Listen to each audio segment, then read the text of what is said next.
के गर्भ में, उदर में। वेदव्यास जी ने प्रार्थना किया, गर्भ से ही बालक का संवाद होता, वह गर्भ से ही बातें करता। वेदव्यास जी कहते, अरे तू क्यों नहीं निकलता? वे कहते, अगर मैं निकलूं तो मुझे माया जकड़ लेगी। वेदव्यास जी कहते कि तेरी माता का अत्यंत दयनीय अवस्था है, तू अगर न निकले तो तेरी मां मर जाएगी। सुखदेव जी कहते कि अगर भगवान स्वयं आकर मुझसे कहे कि मेरी माया तुम्हें कुछ भी नहीं कर पाएगी, तभी मैं इस गर्भ से निकलूंगा, नहीं तो नहीं निकलूंगा, मैं यहीं पर ठीक हूं। संतों का कितना अद्भुत दिव्य चरित्र। गर्भवास समम दुखम न भूतो न भविष्यति। शास्त्र कहते हैं गर्भवास में जितना भयंकर कष्ट है, नरक से भी 100 गुना ज्यादा दुख गर्भवास में है।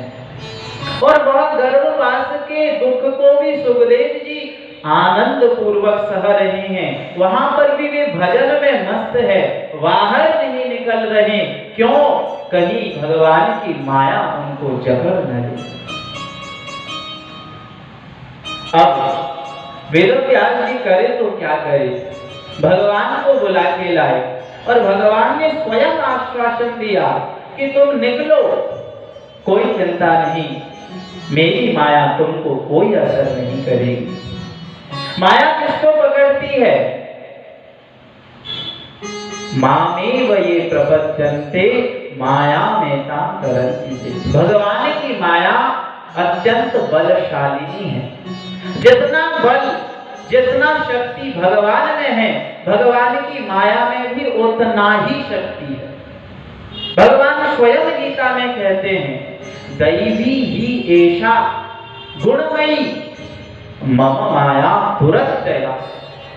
मेरी जो यह माया है अत्यंत दुरत्यय है, इसको पार करना बड़े बड़े ऋषि मुनियों के भी पल्ले पड़ जाते हैं, क्योंकि यह मेरी है, मेरी। भगवान स्वयं कहते हैं मेरी।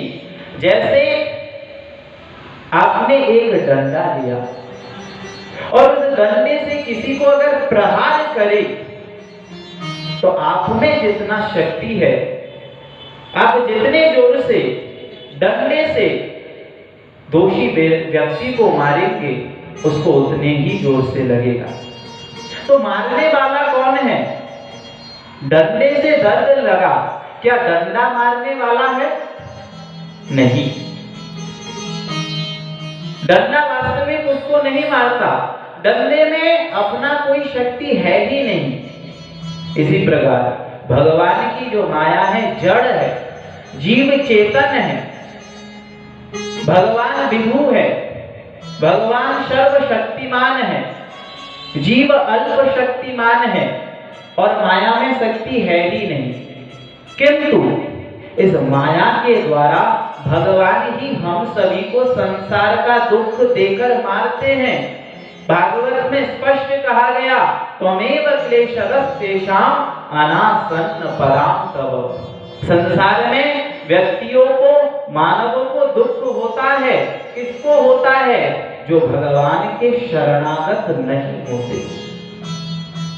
भगवान के जो शरणागत हो गए, मामेव ये प्रपद्यन्ते माया में तां तरन्ति। भगवान स्वयं कहते हैं, जो मेरी शरण ग्रहण करते हैं वह इस दुरत्यय माया को तर जाते हैं, क्योंकि मायापति भगवान है। अतः जब भगवान ने आके स्वयं आश्वासन दिया कि यह माया तुम्हारा कुछ नहीं बिगाड़ेगी, तब सुखदेव जी 12 वर्ष के बाद गर्भ से बाहर आए। गर्भ से बाहर आने के बाद नाभोच्छेदन संस्कार, माता के नाभि से बालक संतान का जो नाभि जुड़ा रहता है, उसको काटने को कहते हैं नालोच्छेदन संस्कार। वह भी संपूर्ण रूप से हुआ नहीं। सुखदेव जी के शरीर में, गर्भ में जो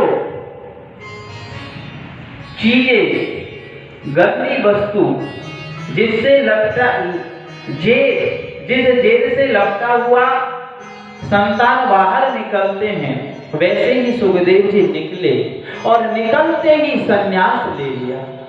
न माता को देखा, न पिता को देखा। ऐसे ही वैराग्यवान अद्भुत। पिताजी वेदव्यास भगवान उनके पीछे भागे। पुत्रेति आजुहाव, अरे पुत्र, अरे पुत्र, तुम कहां पे जा रहे हो? वेदव्यास भगवान, भगवान के जो ज्ञान के अवतार है, पुराण रचयिता है, वे स्वयं मोह में पड़ गए। वे अपने पुत्र के पीछे भागते हैं, कहते हैं अरे पुत्र, तुम कहां जा रहे हो मुझको छोड़कर? संसारियों की तरह